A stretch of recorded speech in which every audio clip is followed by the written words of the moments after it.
প্রতিবাদ বিক্ষোভ মিছিল বাংলাদেশে? ও আচ্ছা, বাংলাদেশে যদি হয় তাহলে এটা যারা করেছে তারা দিবা স্বপ্ন দেখছে। রাজনীতির জ্ঞান তাদের নেই বললেই চলে। যদি রাজনীতির সঠিক জ্ঞান থাকতো তাহলে দেশ ছেড়ে পালাতে হতো না। এরা নিজেদেরকে সর্বনাশ করার জন্য এই ধরনের কর্মসূচিগুলো দিচ্ছে। এদের প্রথম এবং প্রধান দায়িত্ব হলো এখন বাংলাদেশের মানুষের কাছে মাপ চাওয়া এবং সাবেক প্রধানমন্ত্রী শেখ হাসিনা সহ আওয়ামী লীগের সেই সব হাইব্রিড নেতারা হাত জোর করে মানুষের সামনে দাঁড়াবে। যদি মানুষ কোনো কারণে মাপ করতে পারে, কিন্তু আমি সবসময় বলি আওয়ামী লীগ সঠিকভাবে আমরা যদি সব বাংলাদেশের মানুষ বলি আসেন আসেন আপনারা বর্ডার পাস করে এসে রাজনীতি করেন, তাও মানুষের চোখে চোখে তাকাইতে তাদের যে লজ্জা হবে, এই কারণে 8-10 বছর চোখ তাদের নামায় কথা বলতে হবে। তাদের নেতৃত্বের, বর্তমান নেতৃত্বের কথা আমি বলছি। তো আমি যারা এই সব ধরনের আওয়ামী লীগের সম্পর্কে এরা অবশ্য যারা কর্মসূচি দেয় এরা হলো হাইব্রিড নেতা।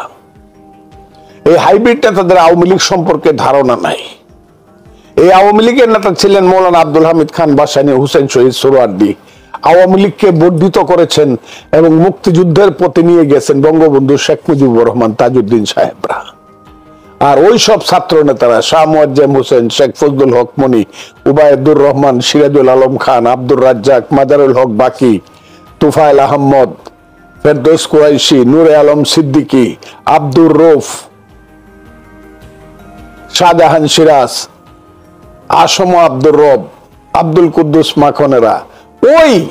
আর এরা ওই যে যারা কলকাতা থেকে বসে বসে কথা বলে সর্বনাশ করতেছে, বঙ্গবন্ধু কবর থেকে লাফ মেরে উঠে এদের কথা শুনলে, এইসব চেহারা গুলা দেখাইলে। এই প্রশ্নটা আমারে কইরে, এটা অবান্তর একটা প্রশ্ন।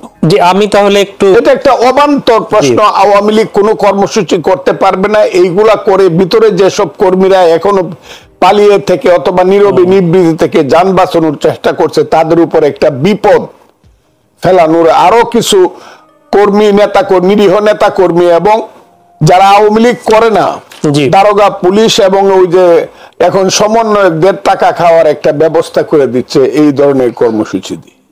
কাজে এইসব কর্মসূচি আমাকে বইলা কোনো লাভ নাই। একটু ফজলু ভাই আপনার কাছে আসি, একটু সূত্র ধরে আসি। রনি ভাইয়ের কথায় আওয়ামী লীগে লাঞ্ছিত করেছে, অপমানিত করেছে অনেক নেতাকে। আপনার কথা বলেছে, আমরা জানি আপনি বীর মুক্তিযোদ্ধা, আপনি অনারবর্ষী বক্তা, আপনি ছাত্রলীগের নেতৃত্ব দিয়েছেন। সেই লোক এখন বিএনপির চেয়ারপারসনের উপদেষ্টা। এই লাঞ্ছিত অপমানিত করার কারণে আওয়ামী লীগ ছেড়ে চলে গেছে, মূল আওয়ামী লীগের ফ্লেভার ছিল না বলে। আপনি কি এরকম কারণে আওয়ামী লীগ ছেড়ে এসেছিলেন? আপনি কি আগেই বুঝতে পেরেছিলেন যে একজনের কথাই আওয়ামী লীগ চলা শুরু হয়ে যাবে, আওয়ামী লীগ এরকম একটা অবস্থায় চলে আসবে? মানে কি বলবো, গভীরতার সঙ্গে আওয়ামী লীগের মানসিক অবস্থাটা, তাদের রাজনৈতিক নেতৃত্বের পরবর্তী সময়ের অবস্থাটা, যে এইখানে ওই যে আমি একটা কথা বলি যে 24 সনের আমি এবং ডামির যে ভোটটা হয়েছে, এই ভোটে একজন ভোটার ছিল, নমিনেশন বোর্ডও একজনই ছিল, একজনই পাশ করছে, এমপিও হয়েছে একজন, নমিনেশনও দিচ্ছে একজন, মার্কাও দিচ্ছে একজন, তার নাম শেখ হাসিনা। উনি খুব গভীরভাবে কথাটা বলছেন যে উনি ছাড়া আর কেউ ছিল না। এবং একমাত্র শেখ হাসিনার মনে যেদিন রিয়েল উপলব্ধি হবে যে আমরা মহা অন্যায় করেছি, সেই দিন যদি মানুষ কোন চিন্তার মধ্যে আসে, এর বাইরে ওই যে সলিমুদ্দি এগুলোর আমি কিছু করি না। আর আমাকে যে প্রশ্নটা করেছেন, আমার চেতনার স্তরে সবসময় ছিল, এটা আমার ভাই রনি সাহেবও জানেন, আমি বাংলাদেশের একমাত্র ব্যক্তি, ওই যে গোখলে বলেছিল, what Bengal things today rest of India things tomorrow.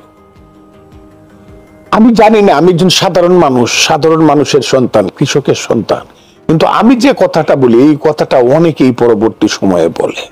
আমি প্রথম বলেছিলাম 1981 সনের শেখ হাসিনা আসলেন 17 মে, 31 অক্টোবর ছাত্রলীগ ভেঙে গেল, আমি ছাত্রলীগের ফজলুল চন্নুর প্রেসিডেন্ট হইলাম, এবং প্রথম বক্তৃতায় আমি বললাম রক্তের উত্তরাধিকারের রাজনীতিতে বিশ্বাস করি না। পরিবর্তনত্র আদর্শের উত্তরাধিকার চাই। আজকে এটা প্রতিষ্ঠিত করছি, আমি আজকে চ্যালেঞ্জ করলাম, আমি এটা প্রতিষ্ঠিত করছি। 81 সন থেকে আজকে 24 সন, 2024 কত বছর হইল? এই 33 বছর, 19 আর 43 বছর পরে আমি ফজলুর রহমান প্রতিষ্ঠা করছি যে রক্তের উত্তরাধিকারটা তেমন কিছু না, আদর্শের উত্তরাধিকারটাই সব। কেন? আমি আজকে বলি আমি দুনিয়ার সবকিছু ছেড়ে দেব, কিন্তু মুক্তিযুদ্ধ ছাড়বো না। আমি ফজলুর রহমান কত কিছু জীবন হানির কত সংখ্যা আমার, এই এখন আসতেছিলাম, বারবার মনে হচ্ছিল আমি যে কোনো সময় মরতে পারি। কারণ জামাতের শিবিরের ছেলেরা যেভাবে আমাকে অপমান করে এবং থ্রেট করে কথা বলছে বাংলাদেশে, অকল্পনীয়। আপনাকে পরে কথাটা আমি বলবো। আমার একটা ছবি দিছে, সারা বাংলাদেশে বেরিয়েছে, আমাকে বাইরে মাথা ফাটায় ফেলছে, হাত ভাঙিয়ে ফেলছে, গেঞ্জি ছিঁড়ে ফেলছে, আর নিচে লেখা যে অন্যায় মানে অপরাধের জন্য জামাত ইসলাম ফজলুর রহমানকে শাস্তি দিল। মানে এটা কোথায়? ভার্চুয়াল জগতে? ভার্চুয়াল জগতে। মানে ওইটা তো প্রুফ নাই ওনাদের অফিসিয়াল পেজে তো না। না তা না, আমি বলবো প্রুফ লাগে না ভাই। আচ্ছা, এই ধরনের একটু দাড়ি, এক ধরনের পোশাক, কথা বলার স্টাইল একরকম, এটা দেখলে আমি বুঝি ও শিবিরের ছেলে ছিল। যে যেখানেই যাক, যে গাঙ্গের মাছেই হোক, কিন্তু উৎসটা এক। আমার কথাটা খুব বোঝার চেষ্টা করেন। আমি যে কথাটা বলছি, আমি আজকে এত রিস্ক নিয়ে মুক্তিযুদ্ধের পক্ষে বলতেছি, এমনকি আমি এটাও বলতেছি, আমি মুক্তিযুদ্ধের পক্ষে বললেই যদি বঙ্গবন্ধু শেখ মুজিবুর রহমানের ছবি বাদশা উঠে, আমার করার কি আছে? অন্য কাউকে তো দেখা যাচ্ছে না। হ্যাঁ, করার কি আছে? কই আওয়ামী লীগের তো কোনো হারামজাদা, আমি হারামজাদা বললাম এদেরকে, আওয়ামী লীগের তো কোনো ধরনের এদেরকে কি বলবো, অমানুষ, নরপশু, নরাদম। বঙ্গবন্ধুর স্ট্যাচুটা ভাঙ্গিয়া বা তার স্কাল্পচারটা ভাঙ্গিয়া যখন তার মাথার উপরে প্রস্রাব করে, এই হারামজাদা নরপশু নরাদমদের কি একজন আইসা বলছে আগে আমারে মার, পরে বঙ্গবন্ধুর মাথায় প্রস্রাব কর? এই যে এত কিছু ঘটে গেল, বঙ্গবন্ধু তার বাড়ি পোড়া হইলো, কত কিছু হইলো, একটা লোককে আত্মহত্যা করা দূরের কথা, একটা লোককে ঠিক মতো এসে সামনে দাঁড়ায় প্রতিবাদ করছে আমারে গুলি করে। ব্যর্থতা কার? এই ব্যর্থতা আওয়ামী লীগের রাজনীতির, আওয়ামী লীগের নেতৃত্বের। এই ব্যর্থতা হইল শেখ হাসিনার।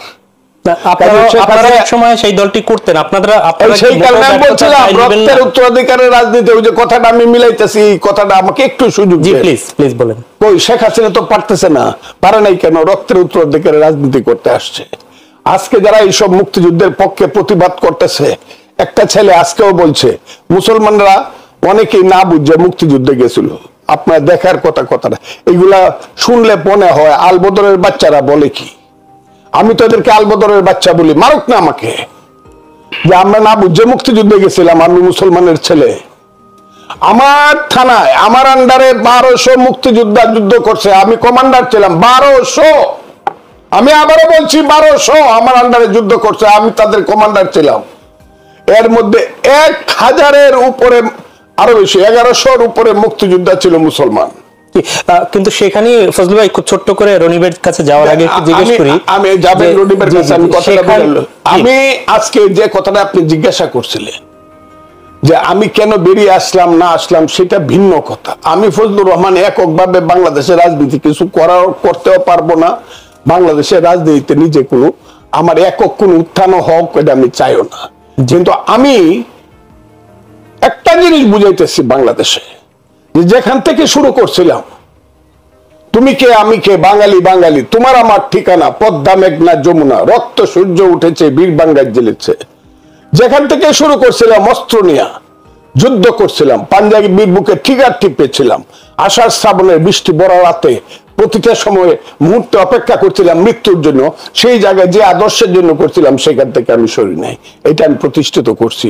এখন আওয়ামী লীগের সাইডে আইসি না বিএনপিতে আছি, যে অবস্থানে যখন আছি, আমি আমার ভাই রনিকে সামনে রেখে, অনুযোগ রনিকে সাক্ষী রেখে বলতেছি, আমি আওয়ামী লীগ করি, কৃষক শ্রমিক জনতা লীগ করি, অথবা বিএনপি করি, আমার অবস্থান পরিবর্তন হবে, কিন্তু আমার নীতিগত কোনো পরিবর্তন হবে না, কারণ আমি নীতিগত অবস্থানে মুক্তিযুদ্ধের চেতনা। অনেক অনেক ধন্যবাদ। আমি আপনাকে একটা কথা বলি, আমি যখন দেখছি রাজনীতিতে তো মানুষ এখানে রাজনীতি করতে আসছে মনে সম্পর্ক কেউ দরবেশ না। নিশ্চয়ই। আর রাজনীতি করার অর্থই হলো একটা চাওয়া পাওয়ার ব্যাপার আছে, এবং মূল চাওয়াটা হলো একটা রাজনৈতিক দল তার আত্মত্যাগের মধ্য দিয়ে, তার সংগ্রাম, কঠিন সংগ্রামের মধ্য দিয়ে একটা পর্যায়ে পৌঁছে যেখানে সে মনে করে আমি রাষ্ট্র ক্ষমতা পাবো এবং সেই দায়িত্ব দিয়ে আমি মানুষের উপকার করব। এটাই থাকে মূলত রাজনৈতিক দল, বিশেষ করে প্ল্যাটফর্ম ভিত্তিক যে রাজনৈতিক দল, আওয়ামী লীগ, বিএনপির মতো রাজনৈতিক দল। তাদের 2008 সনের আগে 111 যখন আসলো, তারপরে আওয়ামী লীগ যখন মনে করলো যে এখন ইলেকশন হইলেই আমরা পাশ করব, প্রতি মুহূর্তে কিন্তু শেখ হাসিনা এবং আওয়ামী লীগের নেতারা বলতেছে এই মুহূর্তে ইলেকশন দাও, এই মুহূর্তে। আর বিএনপি আস্তে আস্তে বলতেছে না আরেকটু সময় নেন, কিন্তু সময় কিন্তু দেওয়া হয় নাই। আমরা যেখানে বুঝতেছি এখন যে নির্বাচন হলে পরেই আল্লাহর যদি রহমত হয়, মানুষের যদি দয়া হয়, ভিজিবলি যা দেখা যাচ্ছে বিএনপি রাষ্ট্র ক্ষমতা মানুষের দয়া পাইতে পারে। সেইখানে আমি যদি বলি ইলেকশন দাও, 3 মাসে যদি তত্ত্বাবধায়ক সরকার একটা ইলেকশন করতে পারে, তুমি 6 মাসে পারলা না, ঠিক আছে মানলাম, 1 বছরও পারবা না কেন? তুমি সংস্কার, আপনি সংস্কার করতে চান, তুমি নাইবা বললাম আপনি সংস্কার করতে চান, কি সংস্কার করেছেন? সংস্কার যা করেছেন সবটাই তো কুসংস্কার। প্রথমে তো আপনি আমার দেশের নাম মানে আমার মায়ের নামটা বদলায় ফেলছেন। ফার্স্ট যে কুকামটা করছেন আপনারা সংস্কারের নামে আমার মায়ের নাম বদলায় ফেলছেন। এখন যিনি আমার মায়ের নাম মানে বাংলাদেশের নাম যিনি বদলায় ফেলছেন, আমরা তার মার নামটা বদলায় দিই, উনি স্বীকার করবে কিনা? আমার কথাটাই, কোনো সংস্কার হচ্ছে না। সংস্কারের নামে ওই শেখ হাসিনা বলতো, শেখ হাসিনার মূল মন্ত্র উন্নয়নের গণতন্ত্র, অর্থাৎ যাতে ভোটাভুটি না হয়, উন্নয়নের নামে ইলেকশনটাকে ঠেকায় রাখা। আইয়ুব খানও বলতো, আইয়ুব খানের মূল মন্ত্র উন্নয়নের গণতন্ত্র, ভোট না দেওয়া।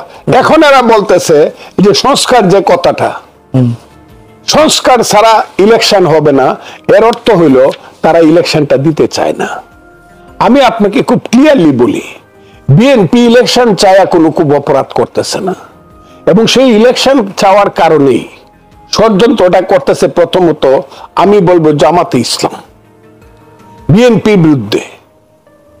তোমাকে বধিবে যে গোকুলে বাড়ি চেষে, কথাটা কিন্তু মিথ্যা না।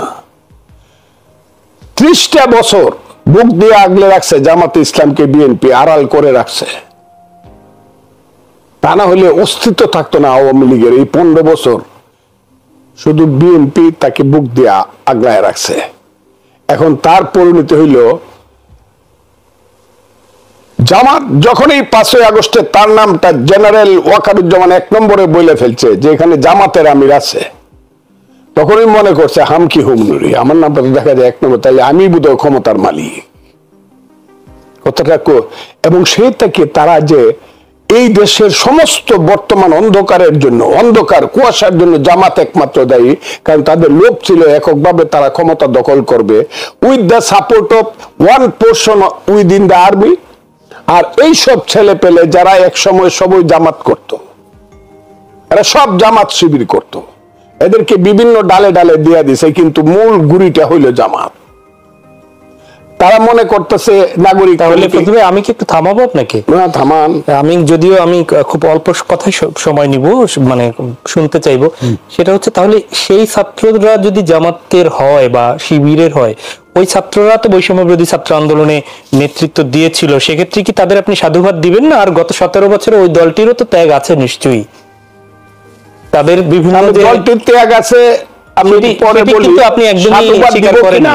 হ্যাঁ, 152 জন যারা আন্দোলনের কোঅর্ডিনেটর বলে কি 58 সমন্বয়ক, 158 জন, কয়জন গুলি খাইছে? কয়জন?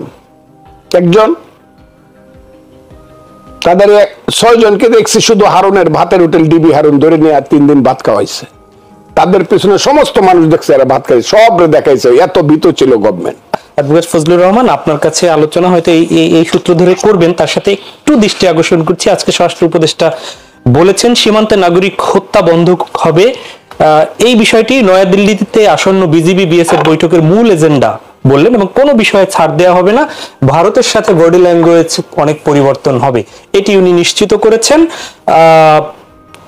কিভাবে মনে করছেন যে সেই বডি ল্যাঙ্গুয়েজে আমরা দিল্লি গিয়ে কথা বলতে পারবো এবং সেখানে গিয়ে সেই আগে আমরা আমরা আমরা কি কোনো পরিবর্তন দেখতে পাবেন কিনা?